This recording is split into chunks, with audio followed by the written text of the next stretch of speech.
প্রশ্ন হলো, বর্তমান যুদ্ধ পরিস্থিতিতে আমাদের সংকটাপন্ন পরিস্থিতি থেকে উত্তরণের উপায় কি? গুরুত্বপূর্ণ প্রশ্ন। যে যুদ্ধ পরিস্থিতি চলছে এবং যে সংকট গোটা পৃথিবীতে দেখা দিয়েছে, আমরা কঠিন একটা বাস্তবতার মুখোমুখি। আল্লাহ না করুন যদি পরিস্থিতি আরো জটিল হয়, যুদ্ধ যদি আরো দীর্ঘায়িত হয়, পরিস্থিতি যদি আরো খারাপের দিকে যায়, তাহলে সেক্ষেত্রে বিশ্বের অন্যান্য দেশের মতো আমাদের উপরও কঠিন পরিস্থিতি আসাটা অস্বাভাবিক নয়। তো এরকম পরিস্থিতিতে আমাদের কয়েকটা করণীয় আছে। সবচেয়ে বড় করণীয় সেটি হলো আমাদেরকে সকল প্রকার অপচয় অপব্যয় বন্ধ করে আমাদেরকে মিত ব্যয়ী হতে হবে প্রত্যেকটা মানুষকে। এটা অবশ্য শুধু যুদ্ধ পরিস্থিতি বা সংকটাপন্ন পরিস্থিতিতেই না, বরং এটি সর্ব অবস্থায় এবং সারা বছর জুড়ে সারা জীবনভর পালনীয় বিষয়। আল্লাহ তাআলা কোরআনে কারীমে সূরা ফুরকানে আল্লাহর প্রিয় বান্দা, রহমানের বান্দা যারা, আল্লাহ যাদেরকে নিজের বান্দা হিসেবে পরিচয় দিয়েছেন, তাদের বৈশিষ্ট্য উল্লেখ করতে গিয়ে বলেছেন, ওয়াল্লাযীনা ইযা আনফাকু লাম ইউসরিফু ওয়া লাম ইয়াকতুরু ওয়া কানা বাইনা যালিকা কাওয়ামা। রহমানের প্রিয় বান্দা হলেন তারা যারা ব্যয় করার সময় অপচয় করে না, আবার কার্পণ্যও করে না, বরং মধ্যম পন্থা অবলম্বন করে। আল্লাহ বলেছেন, কুলু ওয়াশরাবু ওয়ালা তুসরিফু, খাও পান করো কিন্তু অপচয় করো না। জীবনে যদি কোথাও পানি অপচয় করেন, যতটুকু অপচয় করেছেন, জীবনে আপনার এমন সময় আসবে হয়তো যখন ওইটুকু পানির জন্য আপনি ক্রাইসিসে পড়বেন। এইটুকু পানি হলে আপনার কাজ হতো, কিন্তু নাই, কারণ এর আগে আপনি সেটা অপচয় করে নষ্ট করেছেন, আপনার বরাদ্দে ছিল ওটা নষ্ট করেছেন। এই জন্য আমাদের সারা বছরের জন্য এই প্রতিজ্ঞা করা দরকার যে আমরা অপচয় অপব্যয় করব না। যদিও কঠিন পরিস্থিতিতে টিকে থাকার জন্য মিতব্যয়ী আমরা অনেকেই হই, যখন দেখি আর কোনো উপায় নাই এবার আমরা খুব হিসাবি হয়ে যাই। যদিও হিসাবি হওয়াটা আমাদের সারা বছর হওয়া উচিত। বিদ্যুতের ব্যবহার, আমার টাকা আছে, বিদ্যুৎ বিল দিচ্ছি, কোনো ব্যাপার না, ফ্যান একটা জায়গায় দুটো চললো, লাইট দুটো জায়গায় চারটা চললো, এটা আজকাল ঘরে ঘরে আমরা করছি। আর এই আধুনিক, তথাকথিত আধুনিক এবং এই আপনার বর্তমান পৃথিবীতে আমাদের ঘর বাড়িতে যে পরিমাণ পানি আমরা অপচয় করি কল্পনাও করা যায় না। অজু করতে যে পরিমাণ পানি টেপে আমরা ব্যবহার করি, এটা যে ধরে রাখা হয় একটা বালতিতে, দেখা যাবে প্রায় 1 বালতি পানি চলে যাচ্ছে একজন মানুষ অজু করতে। অথচ নবী সাল্লাল্লাহু আলাইহি ওয়াসাল্লামের অজুতে 1 মুদ পরিমাণ পানি লাগতো। একটা বড় গ্লাস হবে, একটা বড় গ্লাসের পরিমাণ 1 গ্লাস পানি দিয়ে তার অজু কমপ্লিট হয়ে যেত। তিনি গোসল করতে পেতেন এরকম আরেকটু বেশি পানি দিয়ে, খুব বেশি পানি তার দরকার হতো না গোসলের জন্য। এমনকি তিনি এও বলেছেন যে কেউ যদি সমুদ্রে থাকে, নদীতে থাকে, সেখানেও যদি তার অজু করার দরকার হয়, যে এখানে তো পানির অভাব নাই, সেখানেও যেন সে প্রয়োজন ছাড়া অতিরিক্ত পানি ব্যবহার না করে, কারণ আল্লাহর কাছে এর জন্য জবাবদিহিতা আছে। এখন বস্তুবাদ, ভোগবাদ, পুঁজিবাদ আমাদেরকে শিখিয়েছে যে আমার সম্পদ, আমার মালিকানা, আমি যা খুশি তা করব। এর ফলশ্রুতিতে যে ক্রাইসিস তৈরি হচ্ছে, আপনি দেখেন পৃথিবীর একদিকে মানুষ খেয়ে নষ্ট করে, অপচয় করে খানা নষ্ট করছে, আবার অপরদিকে বহু মানুষ না খেয়ে আছে, প্রপার ডিস্ট্রিবিউশন নাই, এবং এই যে দায়িত্ববোধ, এই জায়গাতে বড় ধরনের অভাব আছে, এবং চিন্তা নৈতিক একটা আদর্শিক একটা ত্রুটি আমরা গোটা বিশ্বব্যাপী দেখতে পাচ্ছি। এই পরিস্থিতিতে, বিশেষ করে সংকটাপন্ন পরিস্থিতিতে, আমাদের মিত ব্যয়ী হওয়ার কোনো বিকল্প নাই। জ্বালানি বলুন, বিদ্যুৎ বলুন, ব্যবহার্য জিনিসপত্র বলুন, খাদ্যদ্রব্য বলুন, সব ক্ষেত্রে এই জিনিসটা আমাদের করতে হবে। নাম্বার 2, খাদ্য এবং নিত্য পণ্য, অতি প্রয়োজনীয় জিনিসপত্র যেগুলো আমাদের প্রতিদিনের দরকার হয়, এগুলো গুদামজাত করার যে একটা কালচার আমাদের দেশে একটু সংকটাপন্ন পরিস্থিতি হলেই শুরু হয়, এই জায়গা থেকে আমাদেরকে দূরে থাকতে হবে, বিরত থাকতে হবে। ব্যবসায়ীরা অধিক মুনাফার জন্য জিনিস সরায় রেখে ক্রাইসিস তৈরি করে এরপরে অনেক বেশি দামে, চড়া দামে তারা বিক্রি করার এই অভিপ্রায়ে তারা এই অপকর্ম করেন।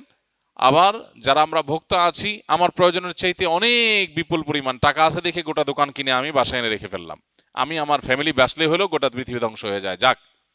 এটা হলো স্পষ্টত ভুল এবং অন্যায়। নবী সাল্লাল্লাহু আলাইহি ওয়াসাল্লাম বলেছেন, লা ইয়াহতাকিরু ইল্লা খাতি, অর্থাৎ যে ব্যক্তি এরকম গুদামজাত করে, এরকম খাদ্যজাত মজুদদারি করে, এই মজুদদারি এটা অপরাধী ছাড়া কেউ করতে পারে না, যে করে সে গুনাহগার।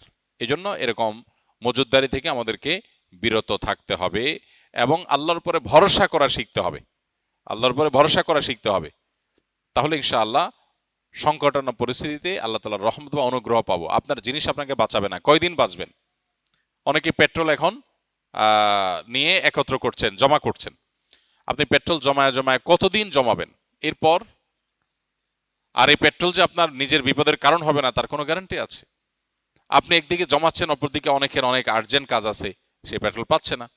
তো এগুলো হলো আল্লাহর প্রতি আমাদের যে ভরসার জায়গাটা সেটা দুর্বল হয়ে যাওয়ার দলিল, এবং মুমিন হিসাবে আমাদের যে করণীয় সেটা আমরা ভুলে যাওয়ার প্রমাণ। অতএব একজন ইমানদার তার আচরণ এটা হতে পারে না। তৃতীয়ত, ভয় বা আতঙ্কগ্রস্ত না হয়ে আমাদের উচিত আল্লাহর উপর ভরসা করা।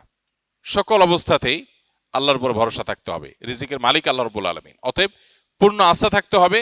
মা মিন দাব্বাতিন ফিল আরদি ইল্লা আলাল্লাহি রিজকুহা, এই পৃথিবীতে এমন কোনো প্রাণী নাই যে প্রাণীর রিজিকের দায়িত্ব আল্লাহর উপর নাই।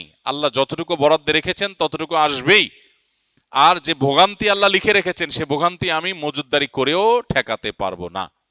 অতএব আতঙ্কিত নয়, বরং হতে হবে আল্লাহর উপরে ভরসা করার মানসিকতা।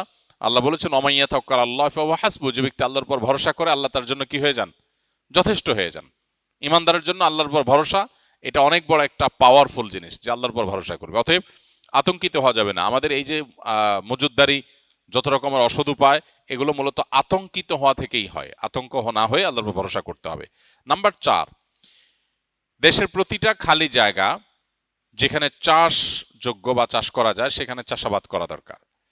আমরা আমাদের শৈশবে ছেলেবেলায় ছোট সময় দেখেছি আমাদের মা চাচিরা গ্রামের বাড়ির উঠোনে তারা লাল শাক বুনতেন, তারা লাউ লাগাতেন, গাছ লাগাতেন, শিম গাছ লাগাতেন, বিভিন্ন রকমের ফসল চাষ করতেন। আমি খুব সচেতনভাবে লক্ষ্য করেছি যে এখন সেই গ্রামে সেই বাড়িতেই যাই, সেই মা চাচিরাই আছেন, কিন্তু এখন আর কোনো ঘর বাড়ির সামনে উঠানে খালি জায়গাগুলোতে সেরকম গাছ লাগাতে দেখা যায় না। কারণ এখন সবার কাছে কম বেশি টাকা আছে, ছেলে দেশে বিদেশে থাকে, উপার্জন করে, কেন এগুলো করবে? অনেক ছেলে বাবা মাকে উল্টা নিরুৎসাহিত করে যে কোনো কাজ করবা না, তুমি বসে বসে খাও, আমি এত টাকা করতেছি, কাজ কামাই করছি কেন, তাহলে তুমি কেন কষ্ট করবে? তো এটা হলো আমাদের অনেক বড় একটা ভুল। আল্লাহ না করুন যুদ্ধ পরিস্থিতিতে যদি সংকটাপন্ন পরিস্থিতি তৈরি হয়, দুর্ভিক্ষের মতো পরিস্থিতি তৈরি হয়, আল্লাহ না করুন যদি আরো প্রলম্বিত হয়, এই যুদ্ধ না হোক পরবর্তীতে কখনো হয়, তাহলে আমাদের টিকে থাকার জন্য আর কিছু না থাকলে হোক খাদ্যটা দরকার।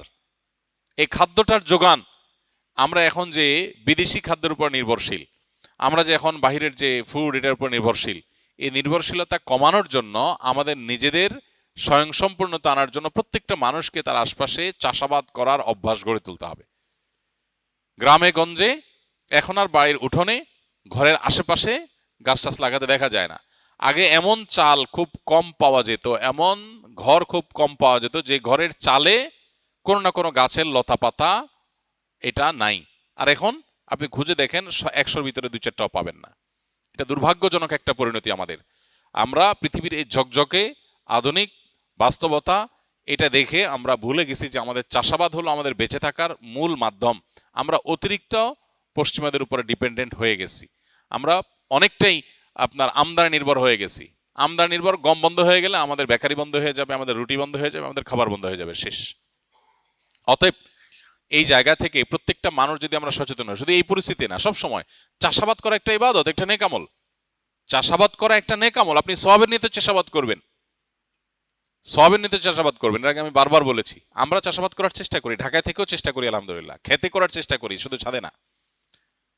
হ্যাঁ, সবার হয়তো জায়গা নাই, আমার নিজের জায়গাও নাই, আমি আরেকজনের জায়গাতে করতেছি, আমি নিজের জায়গা করছি তা না। তো আপনি আরেকজনের জায়গায় বলে যদি করেন, খুঁজেন, মানসিকতা যদি থাকে, কোনো একটা রাস্তা বের হবে ইনশাআল্লাহ বিদিনিল্লাহ। আর বিশেষ করে গ্রামে গঞ্জে তো আমরা চাইলেই অনেকে করতে পারি। তাহলে এটা চতুর্থ করণীয়। 5 নম্বর হলো তওবা করা, ইস্তেগফার করা আল্লাহ তাআলার কাছে পরিপূর্ণভাবে। আল্লাহ যেন আমাদেরকে এই কঠিন পরিস্থিতিতে রক্ষা করেন। আল্লাহ তাআলা সূরা নূহের মধ্যে বলেছেন, ফাকুলতু আস্তাগফিরু রাব্বাকুম ইন্নাহু কানা গাফফারা ইউরসিলিস সামা আলাইকুম মিদরারা ওয়া ইউমদিদুকুম বিআমওয়ালিন ওয়া বানিন ওয়া ইয়াজআল লাকুম জান্নাতিন ওয়া ইয়াজআল লাকুম আনহারা। খুব বেশি ফসল যেন হয়, গাছ ফল ফলাদি যেন হয়, আমাদের রিজিকে বরকত যেন হয়, এটার জন্য ইস্তেগফার করার পরামর্শ দিয়েছেন নূহ আলাইহিস সালাম তার জাতিকে। আল্লাহ কোরআনে সেটা উল্লেখ করেছেন। এজন্য আল্লাহর কাছে ইস্তেগফার এর সুফল, এর অদৃশ্য সুফল আমরা ভোগ করবো ইনশাআল্লাহ আমাদের রিজিকে বরকতের মাধ্যমে। এই জন্য আল্লাহর কাছে ইস্তেগফার এবং দোয়া আমাদের করতে হবে। আল্লাহ তাআলা এই কঠিন পরিস্থিতিতে আমাদের সবাইকে উত্তরণের পথ দেখিয়ে দিন এবং এই কঠিন পরিস্থিতি থেকে বিশ্ববাসীকে আল্লাহ তাআলা মুক্তি দান করুন এবং জালেমদের জুলুম এর পরিত্রাণ, জুলুম থেকে পরিত্রাণের পথ আল্লাহ তাআলা আমাদেরকে খুঁজে বের করার তৌফিক দান করুন।